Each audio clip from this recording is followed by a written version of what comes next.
9월 10일 수요일입니다. 로마서 1장 오직 의인은 믿음으로 라는 주제로 말씀을 나누겠습니다.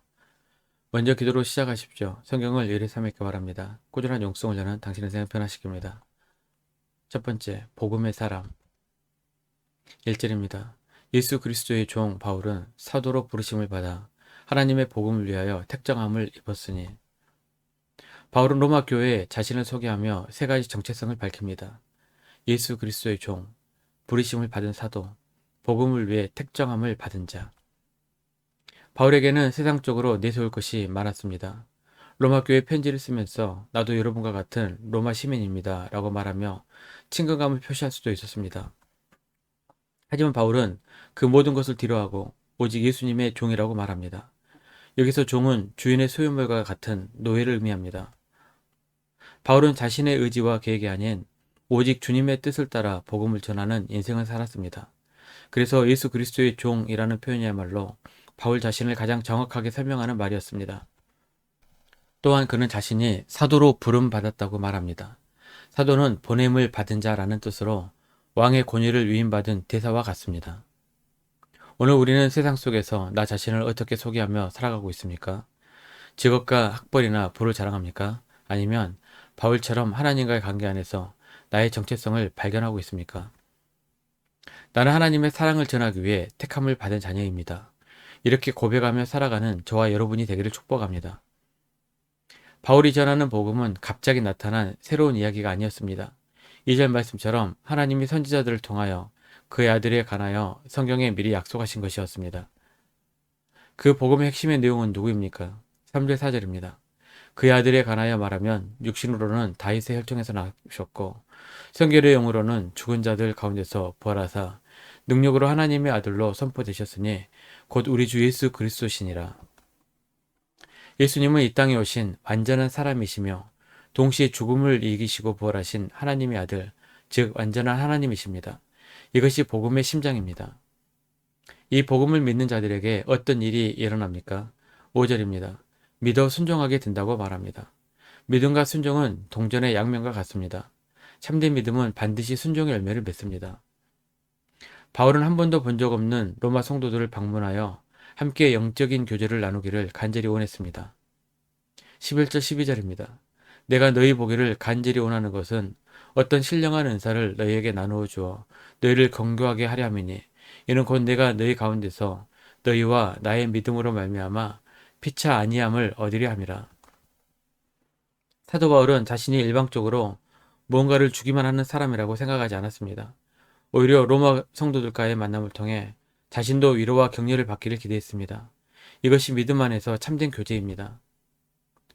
두 번째, 하나님의 진노 16절 17절입니다. 내가 복음을 부끄러워하지 아니하노니 이 복음은 모든 믿는 자에게 구원을 주시는 하나님의 능력이 됨이라. 먼저는 유대인에게요 그리고 헬라인에게로다. 복음에는 하나님의 의가 나타나서 믿음으로 믿음에 이르게 하나니 기록된 바 오직 의인은 믿음으로 말미암아 살리라 함과 같으니라. 바울은 복음을 부끄러워하지 않는다고 담대하게 선포합니다. 왜 그렇습니까? 그 안에는 모든 죄인을 구원하시는 하나님의 능력이 담겨 있기 때문입니다. 이 능력은 유대인이나 이방인, 남자나 여자, 부자나 가난한 자를 차별하지 않습니다. 오직 모든 믿는 자에게 구원을 줍니다. 또한 복음에는 하나님의 의가 나타납니다. 절대 우리가 의롭기 때문이 아닙니다. 하나님께서 죄인인 우리를 값없이 의롭다고 인정해 주시는 선물입니다. 우리는 이 선물을 어떻게 받을 수 있습니까? 오직 믿음으로 받을 수 있습니다. 전적인 하나님의 은혜입니다. 이것이 오직 의인은 믿음으로 말미암아 살리라는 위대한 진리입니다. 그런데 왜 모든 사람에게 이토록 놀라운 구원의 복음이 필요한 것일까요? 18절입니다. 하나님의 진노가 불의로 진리를 막는 사람의 모든 경건하지 않음과 불의에 대하여 하늘로부터 나타나나니. 하나님 어떤 사람에게 진노하십니까? 불의로 진리를 막는 사람들입니다. 하나님께서는 모든 사람이 하나님을 알 수 있도록 온 세상 만물에 당신의 능력과 신성을 분명히 보여주셨습니다. 이것을 신학적 용어로 선행응총이라고 합니다. 우리는 장엄한 자연을 보며 창조주의 솜씨를 느끼고 밤하늘의 별들을 보며 그 광대하심에 압도됩니다. 그래서 그 누구도 나는 하나님을 몰랐습니다 라고 핑계댈 수 없습니다. 하지만 사람들은 어떻게 반응했습니까? 21절, 22절입니다. 하나님을 알되 하나님을 영화롭게도 아니하며 감사하지도 아니하고 오히려 그 생각이 허망해지며 미련한 마음이 어두워졌나니 스스로 지혜 있다 하나 어리석게 되어 그리고 결정적으로 잘못된 우상을 섬기었습니다. 23절입니다. 썩어지지 아니하는 하나님의 영광을 썩어질 사람과 새와 짐승과 기어다니는 동물 모양의 우상으로 바꾸었느니라. 우리도 과거 조상신을 섬기고 정한선을 떠놓고 새벽마다 신령에게 빌었던 나라였습니다. 이것이 모든 죄의 뿌리입니다.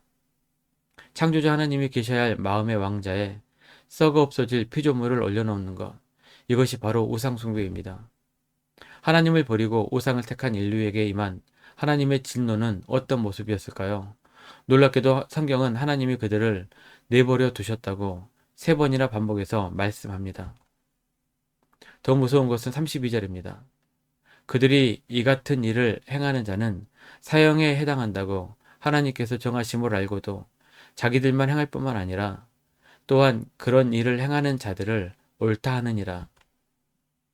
죄인 줄 알면서도 계속 행하고 심지어 다른 사람이 죄 짓는 것을 부추기고 지지하기까지 하는 것. 이것이 하나님께서 내버려 두신 상태의 마지막 모습이며 가장 무서운 심판입니다. 말씀 영역 적용입니다. 첫 번째, 세상이 주는 이름이 아닌 하나님이 불러주신 거룩한 성도라는 이름으로 오늘을 살아갑시다. 두 번째, 복음의 능력을 믿으며 하나님의 진노 아래에 있는 세상을 향해 부끄러움 없이 예수 그리스도를 증거합시다. 1년 성경독 주간기기입니다. 오늘은 수요일 에스겔 27장에 31장까지 말씀을 천천히 묵상하십시오. 9월 중보 기도 제목입니다. 4절까지 기도 제목 충분히 기도하시고 교회와 개인 기도 시간을 가지시기 바랍니다. 가정에서 기도하시기 힘드신 분들은 교회 나오셔서 주중 기도 시간을 이용하시면 됩니다. 주중 기도는 새벽 6시부터 밤 10시까지입니다. 편하신 시간에 나가셔서 정기적으로 기도하시길 바랍니다. 하루 30분씩 최선을 다하시기 바랍니다. 그럼 여러분의 삶이 변화될 것입니다. 영상을 다 보신 분들 확인 문자를 보내시거나 유튜브에 댓글로 달아주시면 정기적인 영성훈련에 도움이 될 것입니다. 오늘 하루도 승리하시기를 기도합니다.